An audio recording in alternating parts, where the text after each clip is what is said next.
muchas personas siempre van a consulta manifestando lo mismo, que se sienten que cuando hacen una comida o realizan una comida, la participan a ella y posterior a ello se sienten que hubieran aumentado tantos kilos, ¿sí? Y que engordan rápido, pero que para quitarse ese sobrepeso no han podido. Es sencillamente porque están perpetuando estados inflamatorios en el colon y están generando ciertas condiciones de mala absorción y comienzan a producir lo que se llama el colon permeable.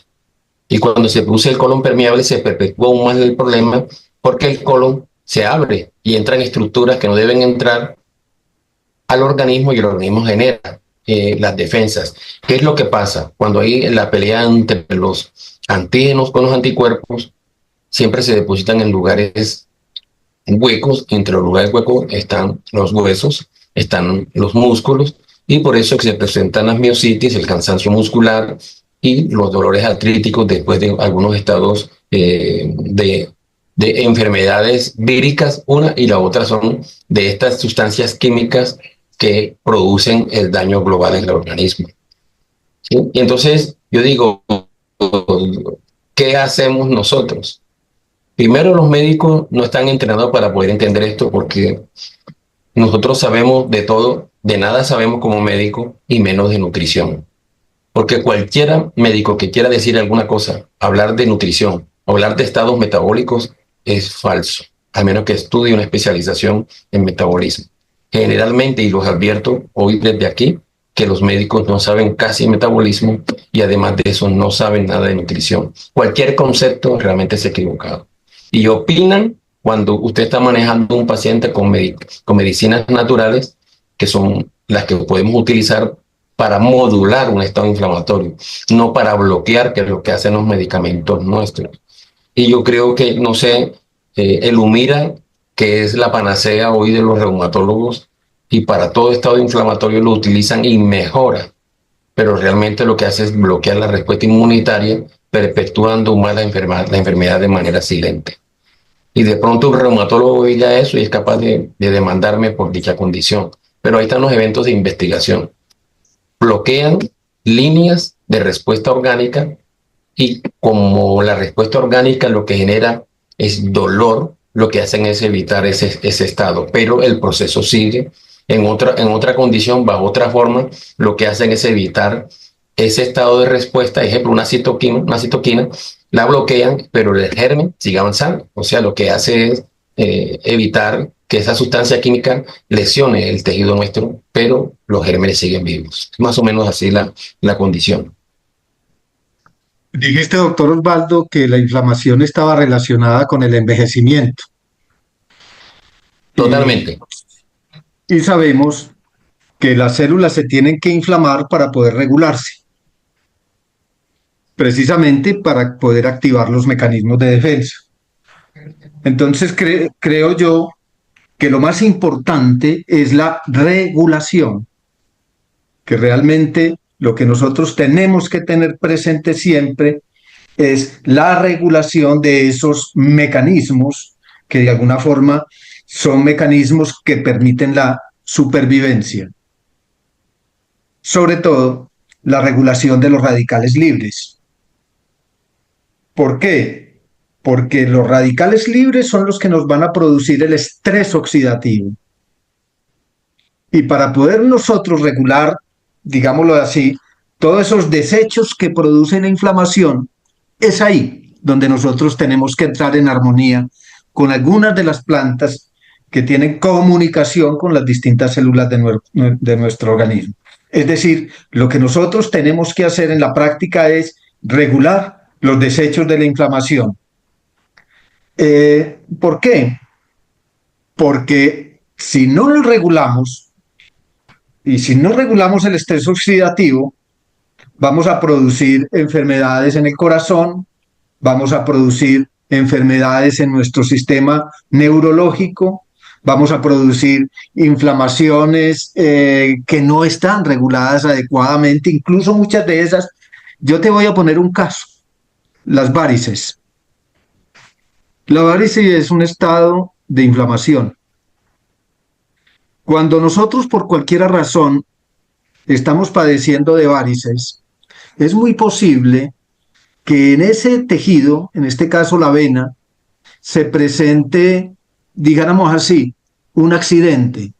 Cuando hay un accidente, inmediatamente acuden a frenar ese accidente, por ejemplo, las plaquetas. ¿Para qué? Para taponar lo que se accidentó. Esas plaquetas, a su vez, secretan dos sustancias de comunicación celular. Una primera sustancia, digámoslo de esta manera, es la que llama a las demás plaquetas para que le ayuden a taponar. Pero una segunda sustancia es la que permite que la musculatura de la vena produzca una vasoconstricción para que el flujo sanguíneo no sea, dijéramos, tan fuerte y así se pueda producir la cicatrización. Eso es un evento que permite ilustrar lo que es la comunicación celular. Ahora, nosotros lo que tenemos que hacer es regular los fenómenos oxidativos. Y para regular los fenómenos oxidativos es donde tiene gran importancia los antioxidantes, las sustancias contenidas en una alimentación que propende por equilibrar los desequilibrios que nosotros ya creamos con una alimentación tóxica, con una alimentación que lo que está produciendo son radicales libres. Ese ha sido el tema de Le comento Murtialoy. algo. Ese ha sido el tema de Murtialoy. Investigar muchas de las plantas que tienen afinidad específica por grupos celulares para que nosotros podamos mejorar funciones que están deterioradas en muchos casos por nuestra mala alimentación.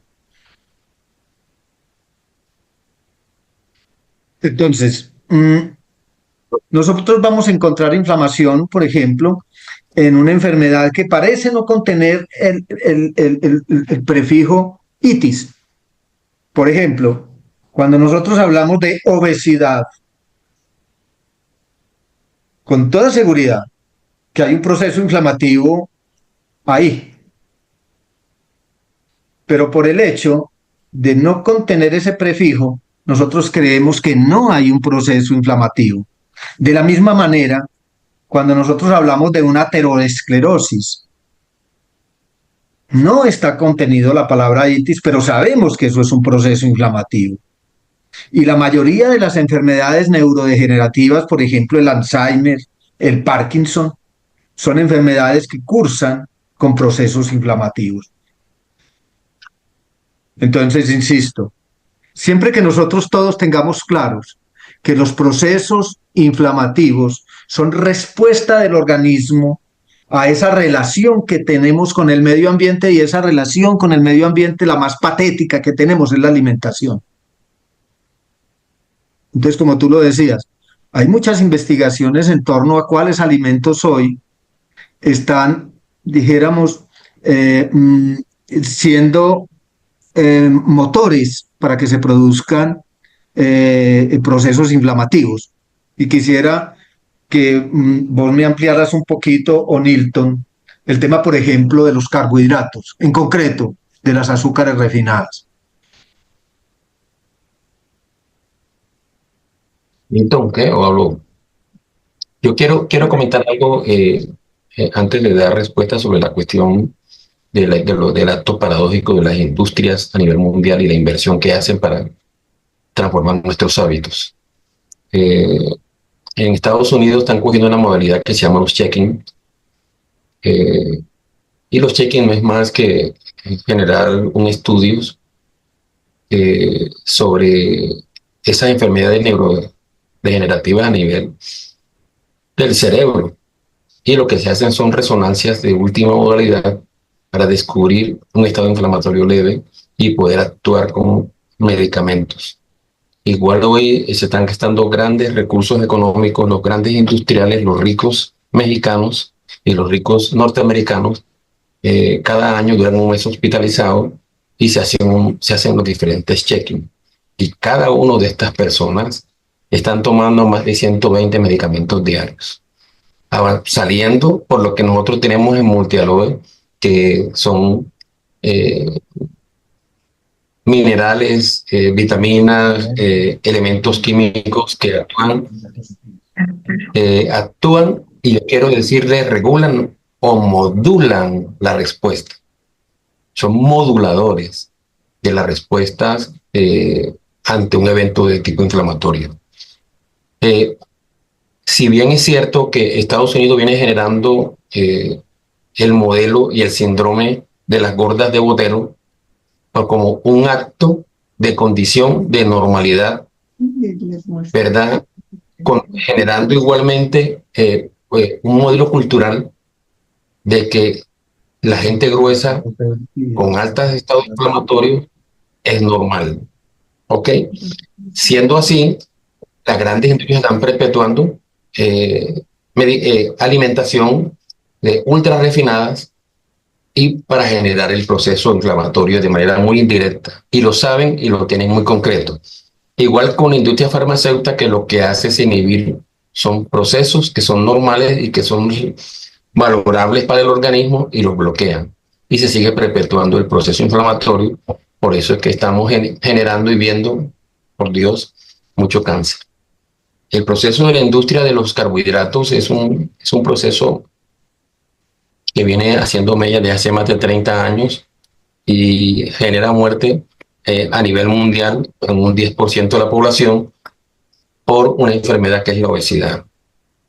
Los carbohidratos son una estructura desde una simple a una compleja. Hablemos de el azúcar normal, que es sacarosa,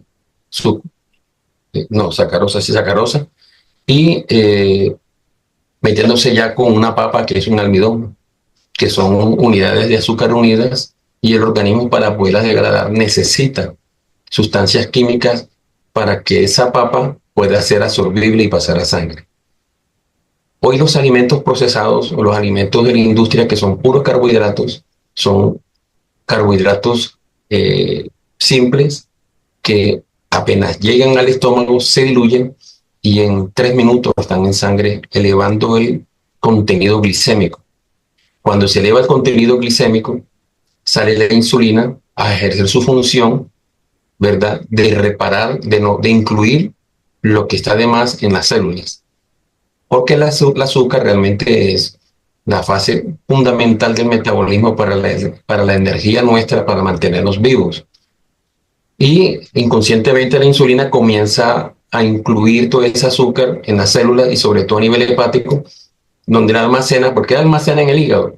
Porque cuando nosotros necesitamos, estamos en algún estrés y necesitamos energía, el mismo hígado, a través de otra hormona que es el glucagón, sale el azúcar y podemos tener la energía suficiente para responder.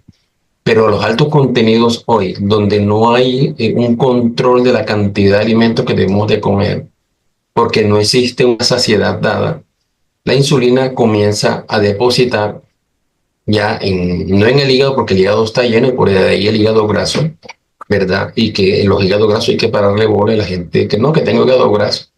No, el hígado graso es un paso al cáncer hepático, que son muy terribles, o a una cirrosis hepática, que también es muy terrible. Es como uno estar vivo conscientemente, con toda la fuerza, pero con una debilidad en el hígado, con algunas varices que generan de pronto lo que usted dijo, una flebitis, una trombo, y puede generar hemorragias que pueden generar la muerte. Es muy complejo todas estas cosas, pero hay que decirlas para que nos cuidemos. Bueno, cuando está el hígado lleno, por eso hoy estamos midiendo en los riesgos cardiovasculares, estamos midiendo lo que es la cintura, el abdomen. Uno mide la cintura, dice que está por debajo de 80, inclusive hombres y mujeres es normal, pero yo digo que inclusive cuando usted mide 80, usted ve un barrigón, ¿verdad? Entonces, como son medidas americanas, no tenemos un concepto claro si es 80 o es 70 o 75 para nosotros. Eso indica de que realmente existe un riesgo. Pero igualmente la insulina, ¿verdad?, a altas dosis de azúcar comienza a generar resistencia insulínica. Entonces el azúcar ya no entra fácilmente ni a la grasa ni al hígado, sino que queda sobrenadante. Y genera entonces las penetraciones en algunos eventos, en algunos tejidos, que es fácil entrada, como en el ojo, y en el cerebro a veces entra el azúcar sin necesidad de insulina y ese sobrenadante lo que va generando son estados inflamatorios. O sea, el azúcar sobrante genera estados inflamatorios, ¿verdad? Igualmente la insulina, por más que se utilice, se desgasta, porque los términos del páncreas para la producción de insulina tienen unos términos en el tiempo y cuando no hay cómo producir es cuando tenemos ya una diabetes declarada que depende puramente de las insulinas y que es importante mantenerlo. Y otra cosa importante, a las personas que son diabéticas, que le ponen insulina, deben de tratar de regular ese alimento de los carbohidratos, porque esa insulina genera mucho más problemas. Problemas a nivel de lo que usted puede imaginarse. Genera entonces los metabolismos lentos y además de eso genera problemas de tiroides, problemas con la testosterona, porque hay, al parecer la insulina en sus rasgos finales tiene relación con la testosterona, pero como no existe, entonces es un problema que se desgasta la testosterona y hoy nosotros los hombres y muchas mujeres están adquiriendo el hirsutismo, o sea, una fase con cabellos en la barba. Bueno, si le sale un poco de cosas, igual que en el hombre, se manifiesta en caída de cabellos, en alopecia en las piernas, en una falsa erección, en toda una serie de condiciones que están alarmando a la población y están perpetuando otro evento, el uso de los vasoactivos, de los vasodilatadores, como es el Viagra, para que podamos entender lo que es el tadalafilo, que son vasodilatadores para que el pene se llene de sangre y se demuestre que estamos bien. Pero de fondo es una estafa. Seguimos siendo hipo, hipo bueno, hipoandrógenos y no vamos a poder cumplir con fortalecer la vida, porque la testosterona es la vida, igual que es el tiroides, ¿verdad? Igual que son otras hormonas fundamentales y no están ejerciendo una función que corresponda a vivir como es. Es más o menos los términos de Humberto de lo que los carbohidratos y la industria viene metiéndonos en la cabeza, que ya somos normales como las gordas o los gordos de Botero, ¿verdad? Y que realmente no han declarado de manera fulminante de que la obesidad es una enfermedad de tipo inflamatorio crónico que termina realmente con los daños de un daño cerebral, una ACV, una trombosis, y en su defecto igualmente una angina o un infarto de miocardio, con los daños que genera la falta de oxigenación por el depósito mal hecho y a través de otras sustancias, entre eso están pues, compuestos como las plaquetas, que generan problemas de cierre de vasos y que la gordura va generando daños, igual en los tejidos óseos, en los músculos, y va generando una pereza y va perpetuando la cronicidad de esta inflamación. Es más o menos eso, don Humberto. Sí, hay una sentencia, digámosla, del latín, que dice corpora non agum nisi infisata, que eso significa que una sustancia no actúa a menos de que se quede fijada. ¿Eso qué significa? De que nosotros en nuestras células tenemos unos mensajeros, pero también tenemos unos receptores. Clásicamente los hemos entendido como agonistas o antagonistas. Por ejemplo, si nosotros tenemos un recurso natural como el ginkgo biloba tiene unos flavonoides, unas sustancias que pertenecen, dijéramos, a la planta. En este caso, llamemos los flavonoides, son los compuestos que permitan ser o antagonistas o agonistas en el caso concreto de la circulación sanguínea. Los flavonoides aumentan la circulación sanguínea, entonces nosotros podemos concluir que el ginkgo biloba aumenta la circulación sanguínea. Y cuando nosotros hemos perdido, por ejemplo, una facultad como la memoria, o sufrimos de mucho cansancio, o tenemos confusión, tenemos depresión, tenemos ansiedad, todos esos fenómenos que nosotros sentimos en nuestro cuerpo pueden ser remediados por una sustancia como el ginkgo biloba. ¿Por qué? Porque contiene un tipo de alimento, los flavonoides, que aumentan la circulación sanguínea. De la misma manera, nosotros, por ejemplo, podemos mirar, dijéramos, en el aloe. Si bien el aloe tiene unas propiedades para el sistema inmunomodulador, ¿por qué? Porque tiene una sustancia que se llama el azemanano.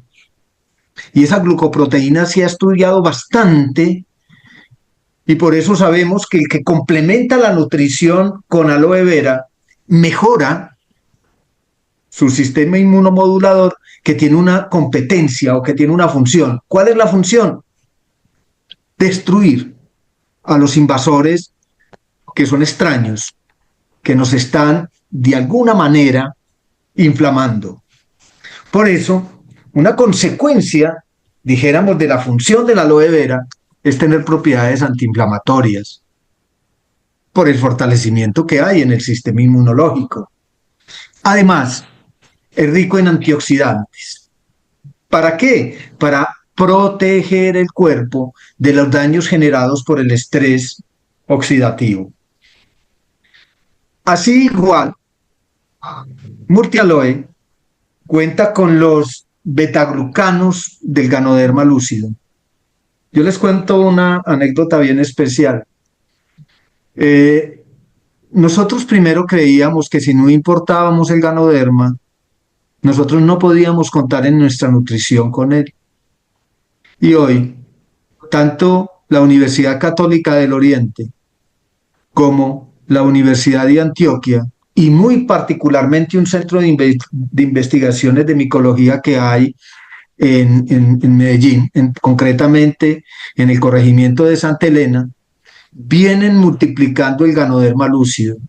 Y entonces ya nosotros podemos decir que incluimos el Ganoderma como un alimento propio, porque nosotros lo estamos produciendo. ¿Qué hace entonces el Ganoderma? Cumplir la misma función. No solamente producir anticuerpos, sino activar a los neutrófilos, a los macrófagos, a las células killer. ¿Por qué? Porque esas son las que defienden nuestro organismo. ¿De qué? De las invasiones que de alguna manera están destruyendo nuestro cuerpo. ¿Qué hace el Ganoderma en concreto dentro de la charla que estamos teniendo hoy? Reducir la inflamación.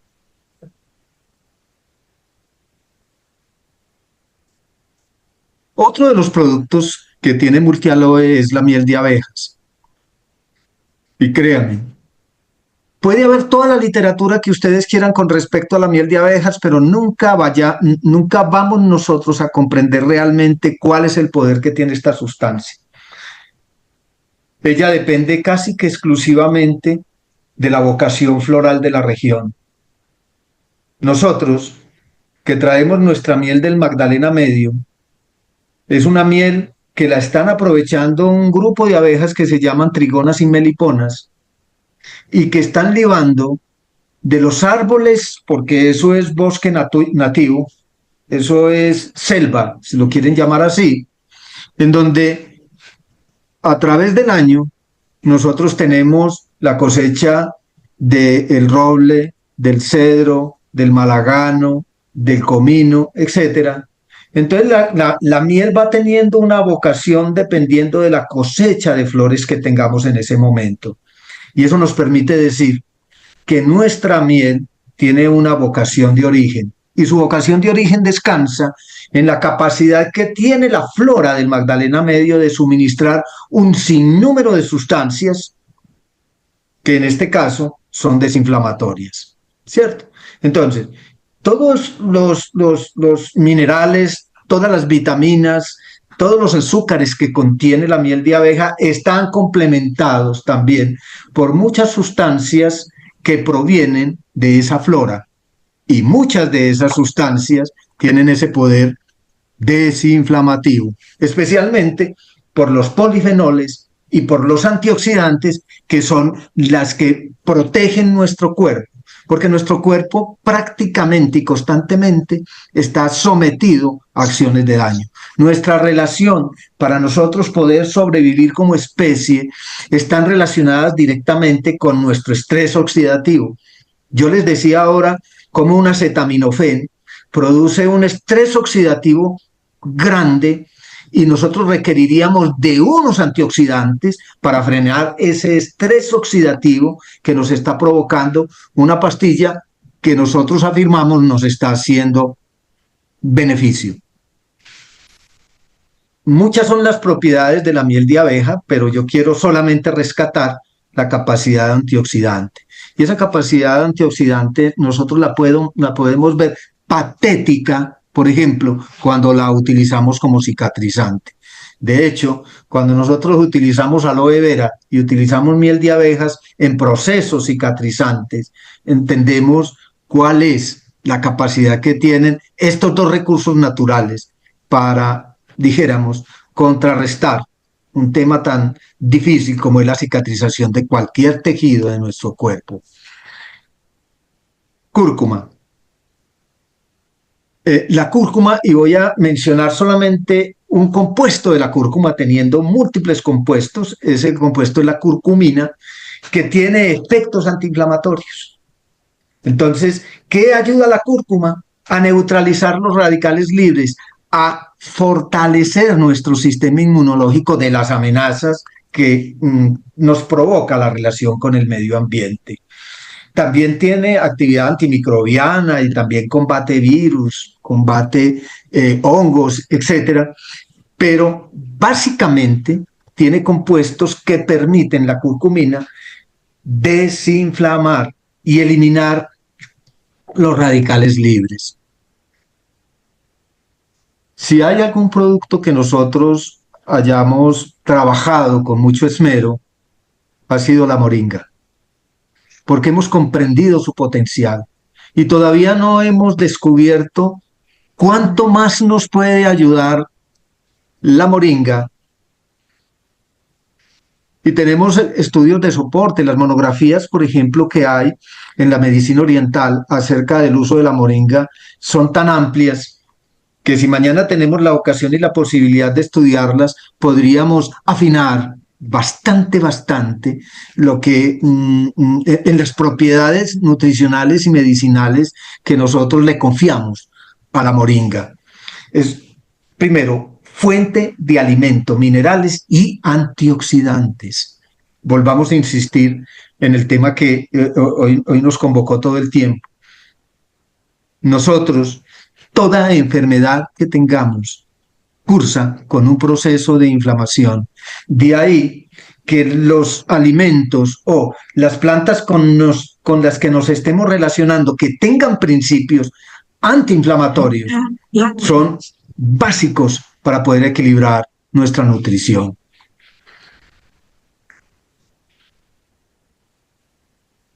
El jengibre. El jengibre igual. Si nosotros vemos los compuestos bioactivos como el gingerol, tiene propiedades antiinflamatorias. Entonces hoy yo quisiera hacer énfasis en que Multialoe lo que ha hecho es un esfuerzo por converger la gran cantidad de recursos que tienen propiedades desinflamatorias y antiinflamatorias. La uva, la vitis vinifera, que es dijéramos, es una fruta casi sagrada y tradicionalmente sagrada, aporta beneficios. Y uno de los beneficios que aporta, precisamente por sus componentes, es ser fuente de antioxidantes. El resveratrol y todos los flavonoides que tiene la uva combaten los radicales libres. Entonces casi que nosotros podemos afirmar que la grande preocupación que ha tenido Multialoe para encontrar sus materias primas con las que elabora sus productos es traer aquellas, dijéramos, recursos que nos proporcionan especialmente antioxidantes. aquellos que están combatiendo nuestros radicales libres, porque son ellos, los radicales libres, los que nos están produciendo, al menos nos están causando la mayoría de nuestras enfermedades. El noni, igual, si nosotros estudiáramos a la morinda, podríamos decir claramente que una de las funciones del noni es protegernos contra el daño celular. ¿Por qué? Por el fortalecimiento del sistema inmunológico y porque esas sustancias que no se les van a olvidar, que son los polifenoles, que son los flavonoides y que son la vitamina C, son sustancias antioxidantes que deberían estar equilibrando nuestra dieta, que créanme, viene desde hace mucho tiempo y por fenómenos culturales, fenómenos industriales, fenómenos urbanos, generando parte, o diría, la mayor parte de los inconvenientes, dijéramos, que tenemos nosotros para la salud. Volvemos a insistir, esos polisacáridos, que son complejos, estimulan la actividad inmunitaria y a su vez son importantes para combatir las enfermedades. Yo he leído algunos comentarios en unos astros mexicanos de cómo el noni contribuye grandemente para las personas que tienen adicciones.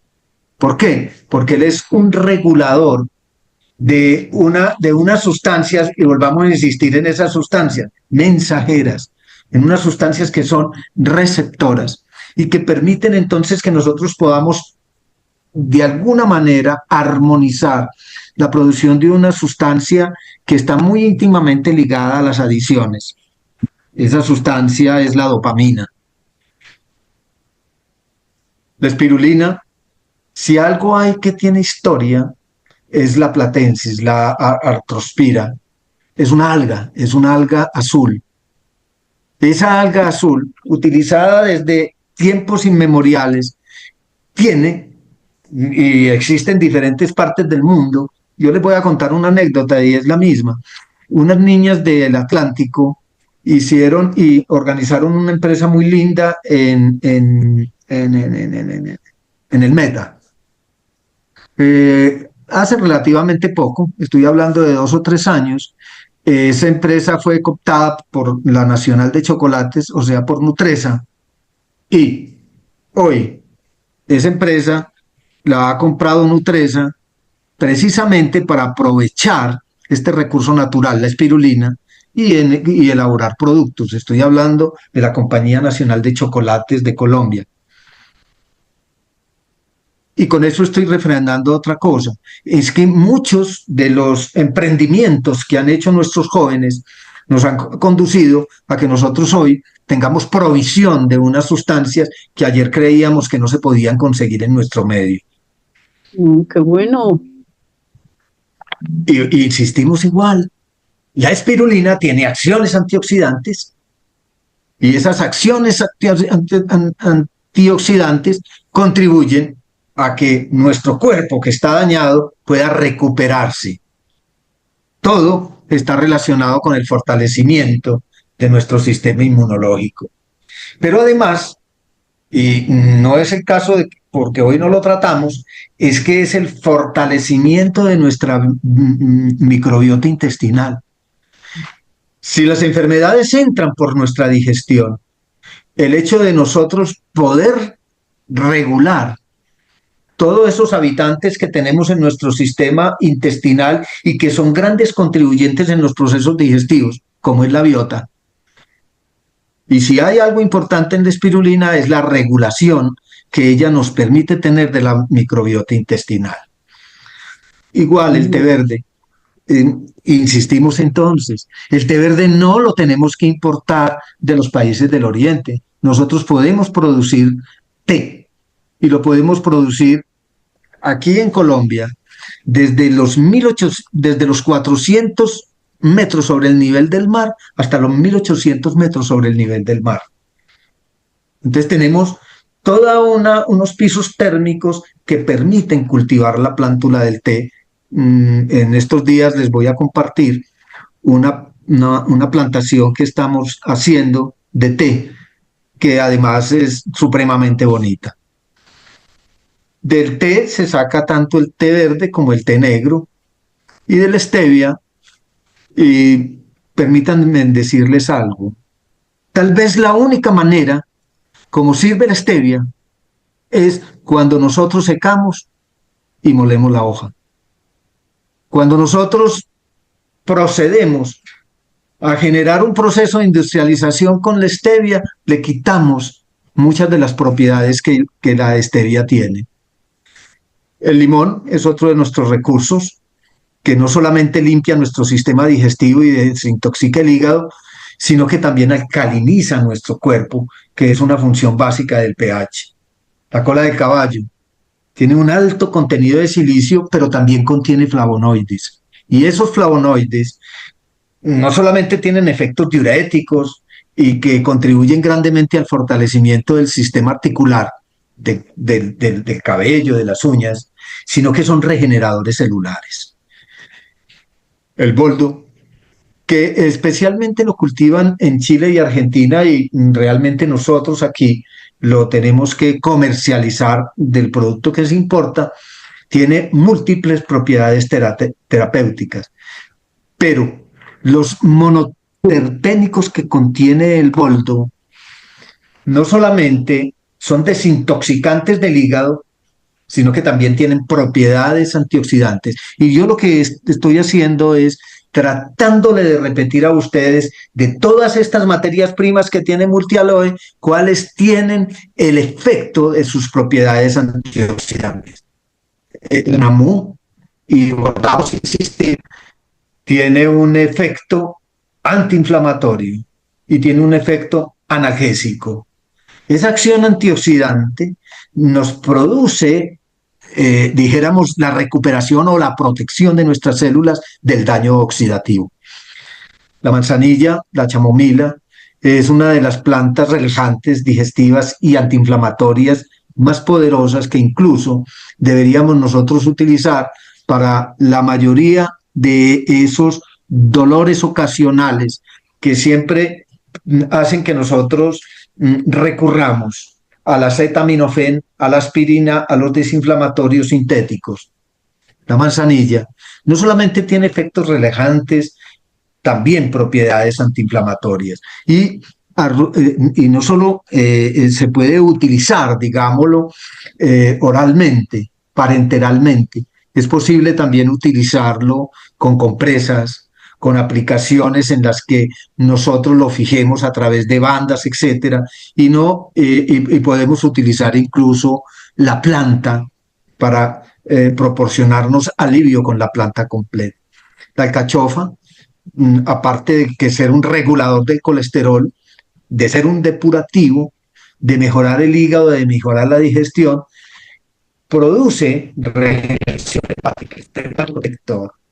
La flor de Jamaica igual tiene efectos o poderes antioxidantes y refuerza nuestro sistema inmunológico. Igual la hierbabuena, igual en las propiedades de la hierbabuena tenemos las propiedades antiinflamatorias y analgésicas, al igual que el cidrón, conocido como hierba luisa. Nosotros en nuestra región siempre lo llamamos cidrón.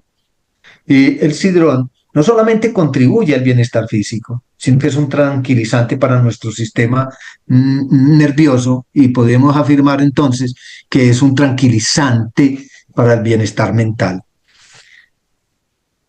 Decíamos del diente de león, no solamente tiene propiedades desinflamatorias, propiedades diuréticas, sino también regula el azúcar de la sangre. Al igual que el yantén, que contiene flavonoides con propiedades desinflamatorias. Las propiedades del yacón, y muchas de ellas, la reducción del colesterol y la mejora del sistema o de la salud cardiovascular, también contribuye al bienestar de nuestro sistema inmunológico. La hoja de la guanábana, nosotros la llamamos la graviola, de un género que son las anonáceas, es una fruta, pero al mismo tiempo, y como les estoy diciendo, lo que nosotros utilizamos son las hojas, y las hojas uno de los grandes laboratorios del mundo, Bayer, fue quien inició toda la investigación sobre las propiedades que podían tener las hojas de la guanábana para el control del cáncer. Como nunca pudieron aislar una sustancia que pudiera ser patentada, todos estos estudios quedaron abandonados al no poder aislar la sustancia y poder generar un producto comercial, porque uno no puede generar una patente de una sustancia completa. Yo no puedo tener una patente de la guanábana, ni del mango, ni de la naranja. Eso no se puede patentar. Entonces, obviamente, como los intereses de los laboratorios residen en la exclusividad del producto que permita activar los movimientos económicos que de alguna forma se generan en el capitalismo salvaje, muchos de esos estudios quedaron para que nosotros lo consultáramos. Y se comprobó que la hoja completa de la graviola es útil para el tratamiento de algunos tipos de cáncer. La balsamina, un alimento en Centroamérica que nosotros lo llamamos aquí es que veneno de culebra, tiene propiedades no solamente hipoglicemiantes, no solamente para contrarrestar los efectos de la diabetes, sino que tiene sustancias antiinflamatorias. ¿Por qué? Por su alto contenido antiinflamatorio.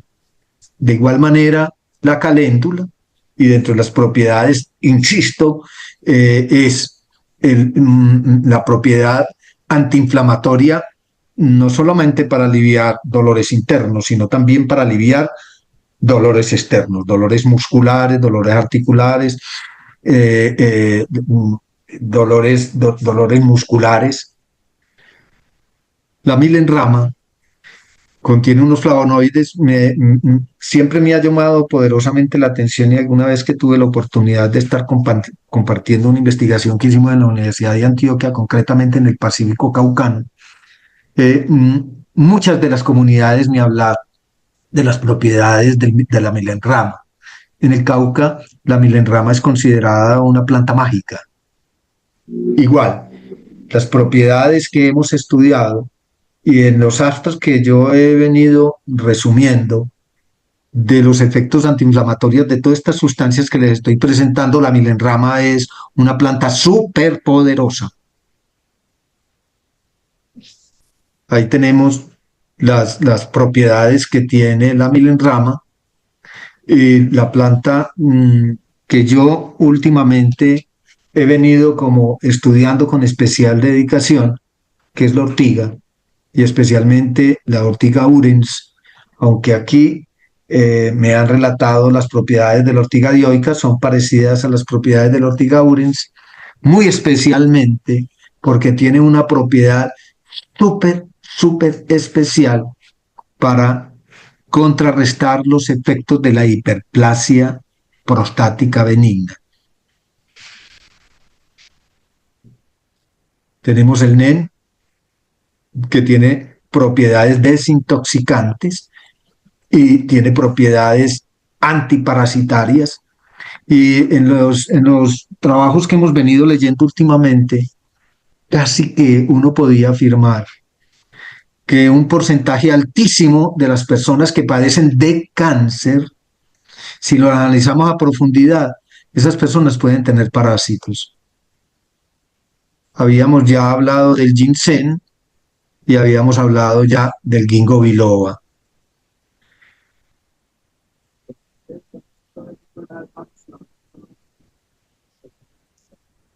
Nosotros hemos venido trabajando y sembrando apenas en unos ensayos la linaza para poder tener lo que nosotros hemos llamado la soberanía alimentaria a partir de algo que nosotros llamamos la soberanía agrícola. O sea, la mayoría de la linaza que nosotros tenemos en el país o se importa de Canadá o se importa de Argentina. Pero si nosotros logramos establecer unos cultivos competitivos, podemos tener soberanía alimentaria con la linaza aquí, en nuestro territorio. Nuestro territorio se llama Colombia.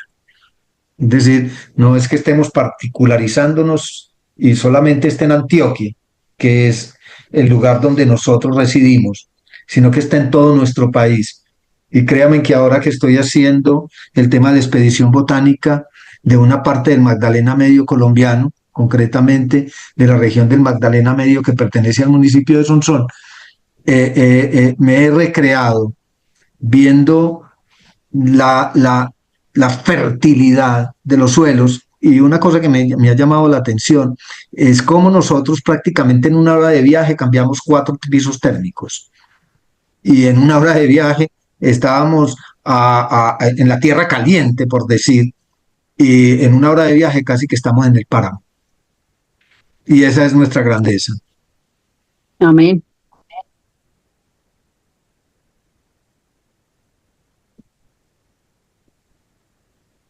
Quería resaltar algo sobre las proteínas aisladas de soya, porque para mí es una excelente alternativa para las personas que son vegetarianas. ¿Por qué? Porque es, digamos, algo comparativo a la proteína animal.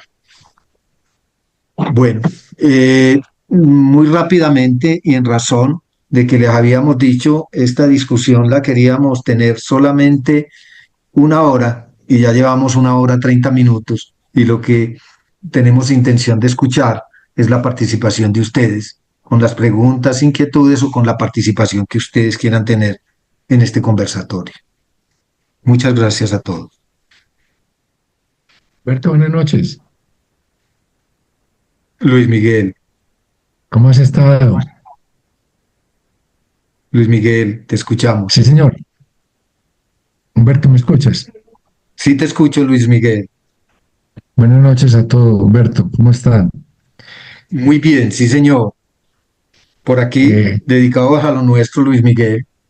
Te felicito por todo lo que has hecho, especialmente por ser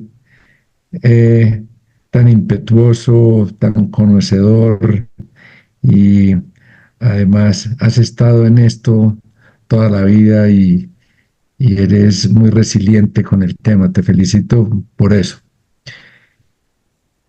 Hoy, Luis Miguel, muchas gracias. te quería hacer una pregunta, hombre, y es la parte de, estamos viendo en los niños, niños que son celíacos, que son eh, enfermos a gluten. ¿Qué es lo que pasa con el gluten en el tracto intestinal y qué los hace ir allá? Correcto, yo te voy a responder muy rápido a algo que tiene que ver con la parte botánica. ¿Sí? Muchos de los cereales que hoy se cultivan han sido modificados genéticamente, han sido transgenizados, al punto de que si nosotros teníamos ayer una planta diploide más o menos con 44 cromosomas, estoy hablando del trigo, hoy tenemos una planta de 14. Eso significa que se ha hecho una modificación tan grande en el material cromosómico que puede influir sobre las distintas proteínas, sobre las distintas grasas, sobre los distintos oligoelementos que conforman esa unidad que vamos a llamar en este caso el trigo. Entonces, como nosotros, y fue el tema de hoy, nosotros tenemos receptores para todo. Es decir, nuestro organismo tiene información. Créeme que a mí me sorprende cuando estudiamos, por ejemplo, el cannabis. Es que nosotros tenemos información sobre las sustancias que contiene el cannabis desde hace miles de años.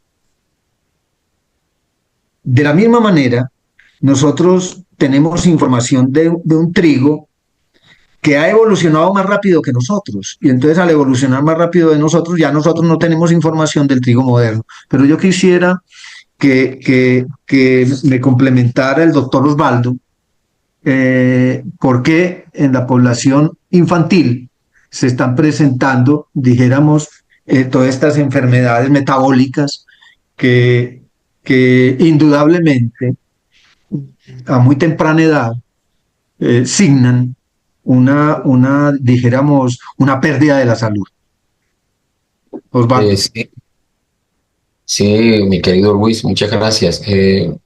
Ahorita lo comenté, el gluten, igual que muchas otras elementos, yo no sé si son granos, legumbres, no sé, tienen una alteración a nivel de la alta producción que generan igualmente una gran antigenosidad a nivel del intestino.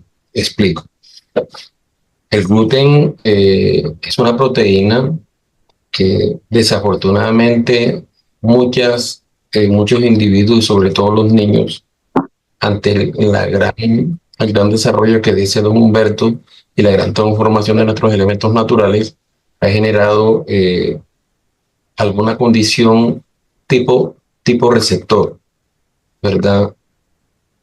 Con esta modificación, el receptor genera una respuesta inmunológica a nivel de los intestinos. Y esta respuesta inmunológica no es más que un estado inflamatorio con todas las características de una inflamación. Si uno ve en una piel un estado inflamatorio que se dematiza o se hincha, se pone rojo y duele, los intestinos igual hace este tipo de reacción. Y esta reacción lo que genera realmente es una pérdida de la permeabilidad del intestino, y esta pérdida de permeabilidad del intestino lo que hace es que el intestino no absorba. Y al no absorber, los solutos atraen agua de los tejidos al lumen intestinal y producen diarreas. Eso es una parte. Lo segundo es que mucha parte del gluten, al encontrar un intestino abierto, estos antígenos, que son unas proteínas, entran libremente al organismo y generan estados inflamatorios. Pues generalmente todo el mundo lo centra en la enfermedad celíaca, ¿verdad? Pero no, es realmente una inflamación sistémica. Se ha demostrado que el gluten, cuando llega al cerebro, de alguna manera produce algún tipo de encefalitis y dolores de cabeza muy tesos, muy duros y muy graves. Y eso no viene, y el médico no piensa ni pensamos en eso, porque no somos capaces de avanzar mucho más allá de lo que tenemos. Es un estado inflamatorio luminal que genera respuestas graves, malabsorción, y daña el intestino, la presentación del intestino como tal, y expresa a que muchas sustancias puedan pasar directamente al organismo. Quiero decir algo más, es que el intestino, el colon, que es donde está el problema, alberga una cantidad de condiciones tóxicas que al pasar al organismo generan estados inflamatorios de tipo sistémico. Solamente con el gluten, por un daño y una reacción inflamatoria que se puede producir en parches en el colon o en una gran extensión del colon. Es más o menos eso lo que le quería comentar, don Luis. Es tanta la preocupación que hay por este grupo de enfermedades, Luis Miguel, que hay dos disciplinas. La una es la xenobioquímica y la otra es la metabolómica, que son ya, por decir, áreas en donde específicamente se está estudiando el daño que están produciendo la química de ciertos productos naturales en el metabolismo secundario. O sea, ya hay disciplinas encargadas de hacer todo este estudio, la metabolómica y la xenobioquímica. O sea, la preocupación de la ciencia es grande con todo el tema infantil, juvenil, de la edad mayor, etcétera. Entonces, digo yo, estamos frente a retos que tenemos que enfrentar con una alimentación saludable y seguir insistiendo, así sea arar en el desierto, de que la modificación de ciertas prácticas cotidianas es la salida a este grupo de enfermedades, Luis Miguel. Berto, entonces, cura no hay. Lo que hay es cambiarlas, como tienen que hacer ellos, pues cambiar obviamente su dieta para vivir de una forma normal, solamente lo que hacen es cambiar dieta. Tiene que, ¿Perdón? no hay otra alternativa. Entonces, las propiedades de su intestino nunca se van a reversar. No, las propiedades, o sea, el intestino sí reversa y el cuerpo en general tiene la palabra que mencionaste ahora, una gran resiliencia. Lo que pasa es que le tenés que generar las condiciones que permitan que el organismo aprenda la lección. ¿Y cuál es la lección? De que existen alimentos proinflamativos que siempre que tú los consumas te van a generar procesos inflamativos. Don Humberto, eh, igual hay una condición negativa sobre la diabetes que dicen que no se cura. Eh, Estaba leyendo un libro de hábitos, es decir, de los hábitos, me gustaría que lo leyeran. Es nosotros cómo podemos cambiar los hábitos que nos han incluido los sistemas